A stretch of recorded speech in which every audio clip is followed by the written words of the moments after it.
Assalamualaikum warahmatullahi wabarakatuh. Nawas tidak bisa pidato, nggak bisa pidato. Suatu saat dipaksa pidato sama khalifah itu.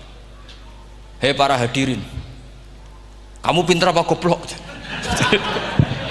Lah mereka pinter, mau ngandani wong pinter, terus pinter kok ngandani gitu. Akhirnya hadirin itu kan karena seneng sama Abu Nawas itu seneng. Ya sudah Abu Nawas, kalau gitu kita goblok. Aku mau ngambil wong goblok. Akhirnya terus wassalamualaikum warahmatullahi wabarakatuh. Jadi itu Abu Nawas juga bisa pidato, tapi dia tahu saja caranya menyelesaikan masalah. Jadi itu Abu Nawas. Jadi ya orangnya kacau tapi cerdas itu, makanya jadi guyonan. Sebenarnya Abu Nawas itu figur yang nyata, tapi tidak senaif yang diceritakan orang-orang di anekdot itu. Ya, beliau itu orang soleh ketika era Harun ar-Rasyid. Tapi ya tadi karena banyak cerita yang macam-macam. Abu Nawas itu, makanya ini cerita anekdot, jadi riwayatnya nggak jelas tapi lucunya jelas gitu. Jadi itu dia itu mangkel punya tetangga profesor ahli astronomi. Adiknya itu mau iso omong tok. Abu Nawas mau pinter molak-malik omong, kan masyhur itu. Dia cerita hari Senin tanggal sekian lihat Abu Nawas di alun-alun mau terbang.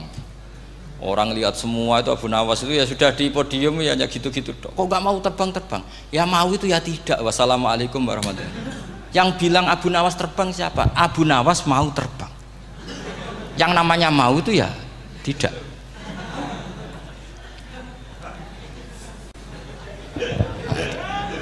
Pernah dia itu lomba sama Harun ar-Rasyid. Siapa paling banyak pengunjung rumahnya di alun-alun. Harun ar-Rasyid bikin khemah, dia bikin khemah. Tentu cerita ini bohong, yakini ini bohong. Memangnya ini bohong tenang. Makanya ini anekdot, hanya guyonan. Harun ar-Rasyid karena dia raja itu ada apel, ada makanan macam-macam. Ya tentu pengunjungnya banyak. Batas akhir itu penilaian jam 12 malam. Abu Nawas tenang, satu pun nggak ada pengunjung, nggak ada makanan, nggak ada apa. Pas jam 12 rumahnya dia, kemahnya dibakar. Orang ke dia semua. Tit menang dia karena jumlahnya. Bahkan Harun ar-Rasyid itu datang ke kemahnya dia. Karena lombanya kan pengumpulan massa terbanyak tit jam 12. Harun ar-Rasyid pikirannya santri ya guys, sugoi jajan nggak mesti teko, pikirannya gitu.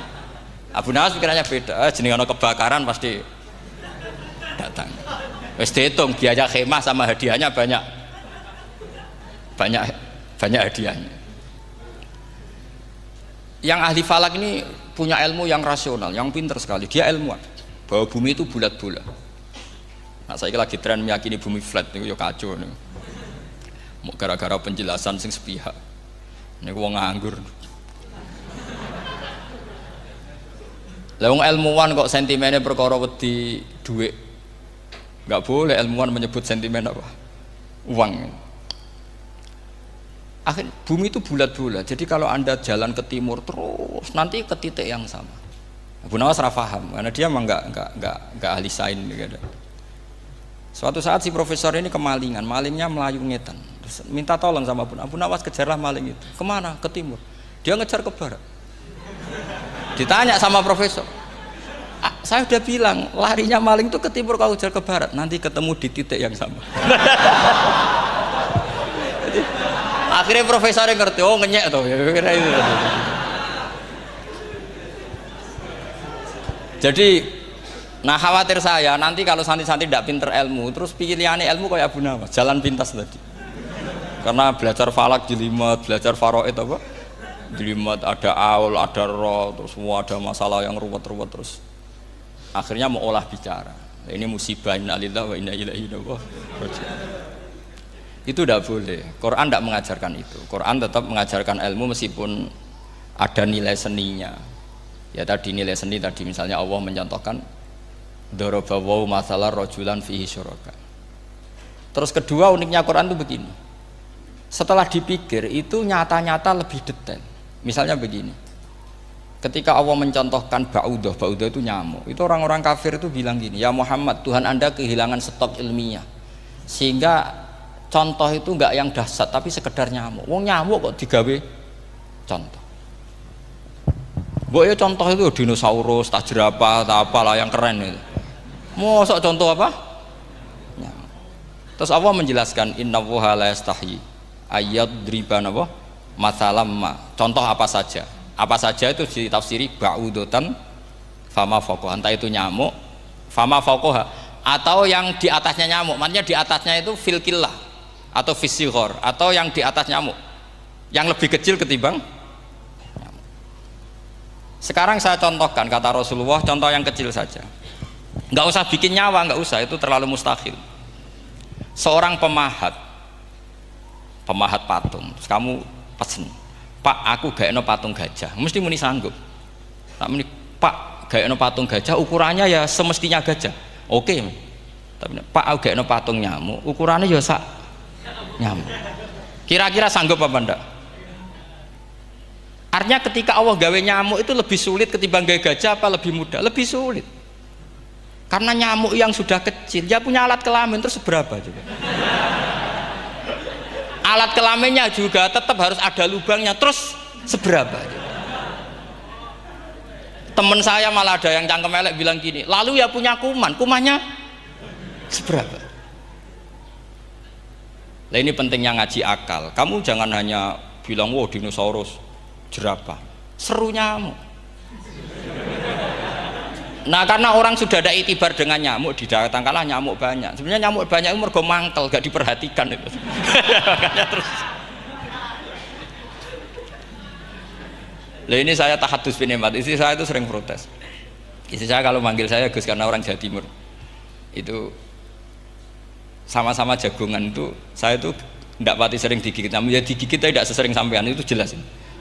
Terus saya tanya, Gus punya doa apa, kenapa tidak pati begitu digigit nyamuk? Saya bilang, karena saya sudah tahu hikmahnya nyamuk.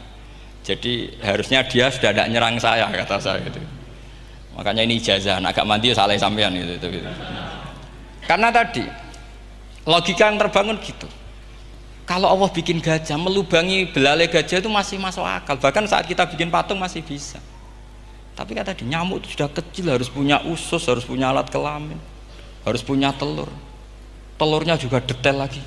Ini disebut innallaha la yastahyi ayyadriba mathalam ma ba'udah. Sehingga ba'udah di mata ahli tafsir, di mata ulama ini contoh yang luar biasa. Tapi di mata orang-orang yang nggak seneng mikir, kok terima nyamuk itu. Makanya saya minta kangkang di sini bisa makan itu harus syukur. Makan itu luar biasa. Saya itu sering nyontohkan di Jogja. Saya punya temen sakit. Kalau nggak ada obat dari Belanda itu mati. Kalau ini nggak dapat obat bagus dari Belanda atau dari Jerman itu meninggal. Berapa bulan lagi matinya? 3 bulan. Kalau nggak sampai dapat obat mati 3 bulan. Oh masih mandi obat yang di Jogja. Apa itu makan atau minum? Kalau orang nggak minum nggak sampai 3 bulan sudah mati. Boy orang itu mikir seperti itu.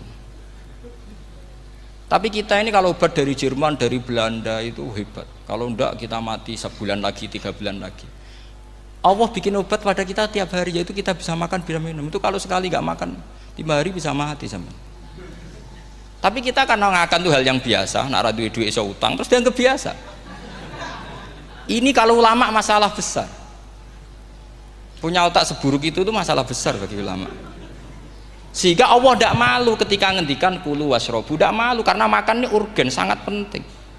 Dan Allah tidak malu meskipun Quran itu temanya kelas tinggi, biasa Allah mengatakan jong kowe kulu minta ibadi marusang nakum, kamu makanlah. Karena minum obat itu kebutuhan kita ketika sakit. Tapi kalau makan adalah kebutuhan kita sihatan wasukman, saat sakit maupun saat sehat. Nah, kalau Anda dengan kualitas ini, ketika Allah membicarakan makanan itu Anda akan respect sama Allah karena memang ini urgen betul. Tapi kalau Anda cara berpikir gini, hanya cari horo ibal ilmu yang aneh, yang seru, kamu baca ayat itu akan menjadi biasa-biasa saja. Dan itu masalah bagi mahabbah Anda pada Al-Quranul Karim. Ya saya kira demikian. Terus mangke saya pikir tidak etis ya, kan ini Jumat nanti sing biasa itikaf nanti terganggu. Nanti saya ada problem. Ya kalau ada tanya jawab ya saya mohon tadi ya, karena ini zaman akhir saya memang butuh sekali. Kenapa saya mau datang? Satu, hormat Kiai Hanan. Dua, saya memang ingin banyak mufassir lagi, jangan hanya lewat baca terjemah kemudian merasa menjadi ahli apa Quran atau ahli tafsir. Itu musibah besar itu masalah besar itu. Ya pokoknya saya mohon lah ya, setidaknya gitu. Misalnya orang kafir, kamu cari saja orang kafir, ternyata ada yang harbi, ada yang dhimmi, ada yang mu'ahad, ada yang mustakman. Lalu dalam tarikh ada kafir Yahudi, kafir Nasrani, kafir ahli kitab. Kalau di fikih ada kafir yang lahum kitabun, ada yang tidak lahum kitabun. Kalau yang lahum kitabun disebut ini kitabiah kholiso, yang tidak itu kan beda-beda di fikih. Boleh nikahnya ndak, khilu dzabihatihim atau tidak, itu kan detail sekali. Makanya saya mohon ini latihan detail. Oke, sampean tetap ngaji, sering khatam itu bagus karena mengumpulkan semua ilmu. Tapi sampean harus menganalisis secara apa? Saya dulu ngaji Mbah Mun Muslim ya kilatan. Tapi saya ngapalkan sama Gus Ibab. Gus Ibab putrane Mbah Mun, dulu muridnya Said Muhammad. Saya itu tak pelajari lagi di rumah. Tak analisis lagi setelah besar sampai sekarang karena ya itu beda. Kita selalu Rabbi zidni apa? Ilma. Misalnya begini contoh ya, contoh. Kita mungkin tahu maknanya ayat tertentu itu begini. Misalnya begini. Faqula lahu qaulal layyinal la'allahu yatadzakkaru aw yakhsha.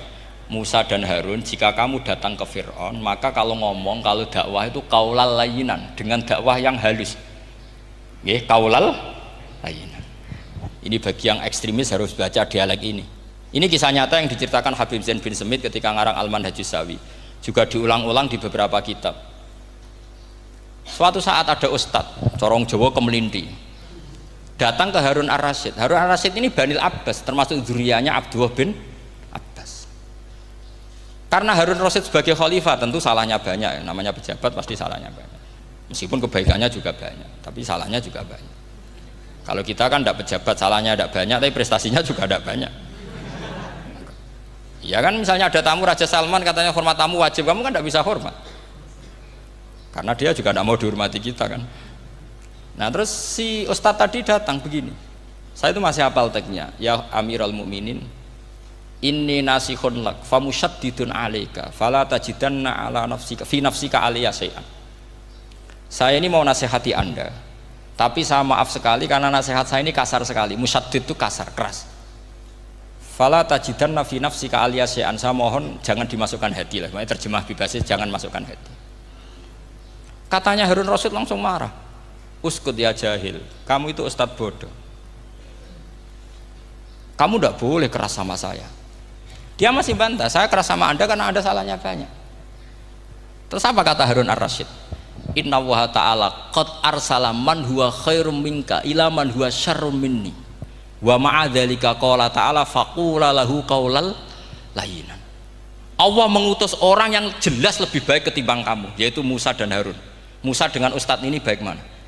Tidak, sama jawab saja. Baik Nabi Musa kan? Ilaman huwa syarrun minni. Fir'aun dengan Harun Ar-Rasyid buruk mana? Buruk Fir'aun. Itu saja masih dengan etika faqula lahu qaulal layyinan. Musa dan Harun kamu harus sopan. Ndak wae Fir'aun wajib sopan, ndak wae aku ra sopan. Nah ini sudah iktibar dari terjemah netral atau terjemah yang datar bahwa Allah ngutus Musa dan Harun ke Fir'aun dan Musa dan Harun diharuskan qaulal layyinan. Tapi menjadi energi mafhum yang luar biasa. Nak dakwai Fir'aun wae qaulan layyinan apa maneh dakwai padha-padha mukmin.